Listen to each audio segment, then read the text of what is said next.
Super Lucky's Tale is the newest console exclusive to come to the Xbox One platform, and it's sort of the showcase release on the Xbox One X. Having Microsoft release the game alongside the Xbox One X, I was cautiously optimistic that this would be a fun, cute little platformer. Let's see if it lives up to that expectation.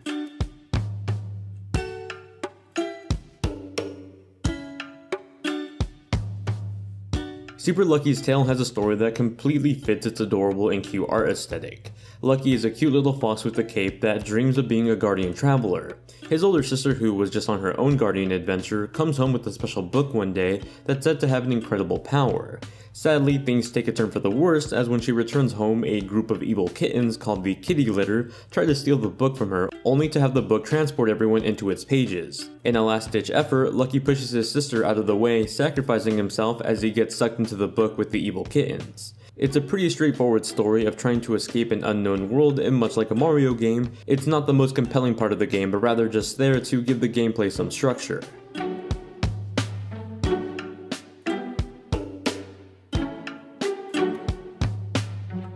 Super Lucky's Tale adopts the aesthetics and characters of the original Lucky's Tale on VR platforms, but completely changes the level and gameplay structure of the game. Even though the two games look similar, this new entry has new levels and plays much more like a collect-them-all N64 game. If you played Lucky's Tale before on Oculus VR, Super Lucky's Tale will be a different game. It isn't just a simple tweak of the camera to make it work on non-VR platforms. Lucky's moves are simple, but they work. He can run, dig, jump, and spin around to activate switches or stun enemies. Most of the scenarios in the game will have you jump from platform to platform or use your tail to stun an enemy before jumping on them. My favorite mechanic is the dig mechanic, as it helps you move around faster and it feels like a much more fluid type of platformer when you use it. All the moves are pretty easy to learn and adapt to, so whether you're an adult or just a child looking at this game as a casual platformer pickup, it's pretty easy to learn how to play. The levels are divided into 4 worlds, each with their own terrain type and odd cartoony looking creatures in them. They're cute and they talk like if they were characters in an N64 era platformer, no dialogue, just mumbles, but it's pretty funny. The themes of the worlds may be different, but they all fit the whole cute platformer aesthetic that this game is going for. In each of these worlds there are 5 main levels for you to complete and a handful of side levels that change up the traditional gameplay of the platformer. The main level design structure ends up being either linear or sandbox-like. The sandbox levels tend to have an objective of collecting or activating a certain amount of switches in order to proceed to the final section of the level.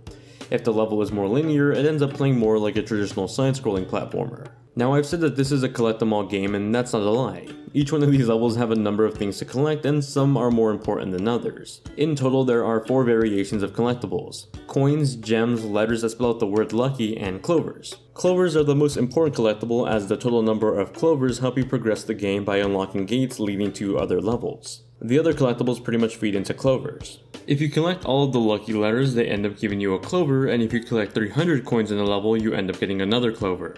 Hidden somewhere in each of the levels is a bonus level section that tends to lead you to an underground puzzle where you can unlock a 3rd clover. The final 4th clover in these levels is unlocked simply by just completing the level. In total, there's 99 clovers for you to collect. If you're not much of an explorer, those clovers will come back to bite you, as your level progression will quickly come to a halt as the game forces you to collect more. If you do put in a little effort at least to exploring each of the levels and collect an extra few clover or 2, you should be fine in terms of the level progression. Outside of the main levels, the side levels tend to throw a wrench in the level design and give you something new to play through, like a speed run or a puzzle. They're welcome variations on the main attractions and honestly were some of the standout levels for me in this game. Controls can be a bit off sometimes. I never felt too confident when jumping from a ledge to another ledge. Occasionally I would grab onto a ledge and it would work fine, and other times I just fall straight downward and miss the ledge, so I was never too sure whether I would make it or not.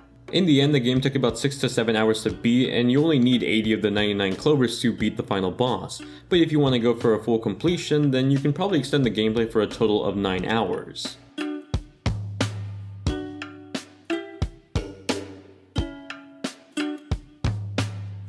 Real talk here, this doesn't look like a very intensive game, and considering it was launching with the Xbox One X published by Microsoft, I pretty much expected flawless performance on their new $500 box. That's why I'm pretty shocked to say that Super Lucky's Tale struggles with various areas of visuals. I primarily played on the Xbox One X, but pretty much in every version of the game suffers from really weird differences in resolution quality and frame rate dips. NPCs or creatures that you can stun tend to run at what looks like 15 to 25 frames per second. It's a very bad eyesore when you put it in the middle of a 4K picture that's mostly running at 60 frames per second. Where some other games like Super Mario Odyssey do this for objects that are far away, it's much more noticeable here. In Super Lucky's Tale, it's not a case of saving the console's power resources, it's just an odd design choice. It's much worse when you hit something like a cannon that shoots out a cannonball that goes at 15 frames per second while the rest of the game runs at 60. NPC shadows render in pretty blurry while Lucky's are super sharp, and it's these differences in the gameplay that really stick out. Now I said that the game mostly runs at 60 frames per second, but there are a few dips and stutters on multiple levels. This game adopts the same design choice that Twilight Princess adopted, where when you get a pivotal hit, the game sort of stutters to purposely emphasize the power of the attack. I think that's fine normally, but with Super Lucky's Tale, it pretty much happens with every single hit. Take into consideration there's about 5 to 8 enemies around you at once, and suddenly if you hit them all at once, you get some pretty noticeable slowdown. Accompany that odd stutter with the low frame rate of enemies and NPCs and it just becomes a mess. Those are just some of the performance issues, but there's other bugs in the game with the design and generally just bad choices. Transitioning from VR to traditional gameplay, the developers chose to have a mostly fixed camera. There are some areas that you can sort of pan from left to right a bit, but it's mostly fixed. There was one instance where I thought the oddly positioned camera was trying to point me towards a secret behind a bush, only to have me end up going through a mountain and falling through the level. It's like the game designers were trying to lead me to a broken part of their game with the camera.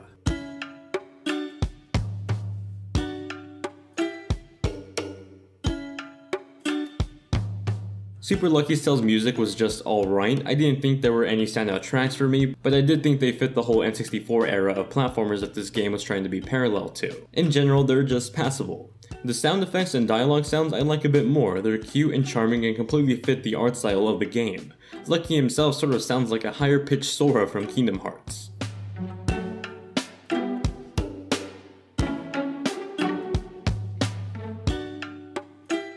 Super Lucky's Tale is a very weird mess. There's a lot of graphic and performance hiccups with the game that just really hurt it as a platformer. In other genres where those technical hiccups don't matter too much, they may be forgivable. Super Lucky's Tale on the other hand is a platformer and it requires precise controls and mechanics or else the game ends up being frustrating rather than fun. And sadly that's what Super Lucky's Tale ended up being for me. It felt like a chore having to beat this game for review. Midway through the game I was pretty much bored with the title and I just finished it for the sake of this review. It's disheartening too because the characters in the world are adorable and lovable, and the strange thing holding it back were the bugs and the performance issues. It's odd in particular because this was pretty much the game Microsoft decided to release with their $500 most powerful console ever. Super Lucky's Tale is a mediocre casual platformer at best. If you can find it on sale, it may be worth dipping your toes into for a day, but even at its reduced $30 launch price, I think it's a bit of a stretch. That does it for my review of Super Lucky's Tale for the Xbox One and PC. If you have any questions about the game, feel free to ask me in the comment section down below. If you enjoy these in-depth reviews, you can also let me know by dropping a like or sharing the video with your friends. It does help my channel grow and I greatly appreciate it. Thank you all very much for watching, hope you guys have a great day, and I'll see you all in the next one.